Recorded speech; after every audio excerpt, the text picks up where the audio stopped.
They say you should never go into business with your mates, but we're not really the type to listen to things like that. Dan and I have been friends since school. We thought that if we could manage nights away in Vegas and Ibiza together, well, anything else would be easy. The idea for HardHats came from me. I actually started out as a trainee accountant, but was introduced to one of my boss's associates where I got offered the opportunity to create something from the ground up. So on a whim, I swapped bookkeeping for subcontractors when I was 21. It was bloody tough.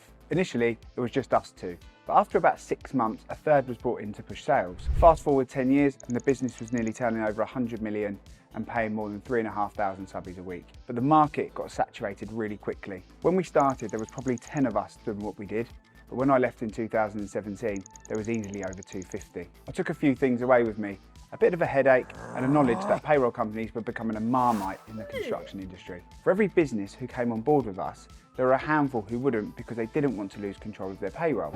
That was my light bulb moment. I left with no plan other than starting HardHats. The business was designed to act as a dating agency originally in construction. We'd be connecting construction firms with available tradesmen and removing the need for recruitment agencies. Sorry recruiters. Having tried it with the existing customer base, I was convinced it was foolproof.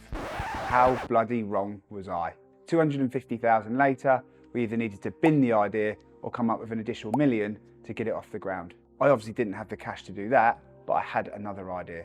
We knew payroll firms weren't on the top of everyone's list, but what I did know was that it was the contract that they had in place between them and the subcontractors that was used to demonstrate to HMRC that the subbies were genuinely self-employed. So why couldn't construction firms do the same? Now we had the offer in, I knew I wanted it to be subscription-based for obvious cash flow reasons, so what next? So in June 2020, Ash got in touch with me. So I was at a point where I was contemplating my future in corporate sales. Almost anyone who's been there will know that feeling. He told me seafood sandwiches when we were in our English class, and like me, he'd seen his old man build a construction business from the ground up, so there was no one else I wanted to be in the reeds with me. So we sat down in the local curry house and Ash ran me through it all, explained how it works, and well, as the cliche says, the rest is history.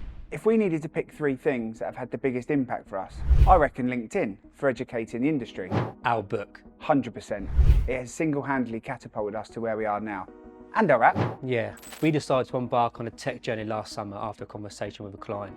Introducing the app has not only attracted more clients, but increased the retention rates of existing clients. I'd say although the app has become a major part of what we do now, the core offering of HardHats will never change. The long and short of it is we just want to help our clients. I'm fascinated by simplicity, and this is the driving force behind how we build not only the app, but the business. It has to be simple for our clients and require as little input from them as possible. And what I've learned from this journey so far is that behind trying to build a business is life. And I want to enjoy mine, Dan to enjoy his, and the team to enjoy theirs too.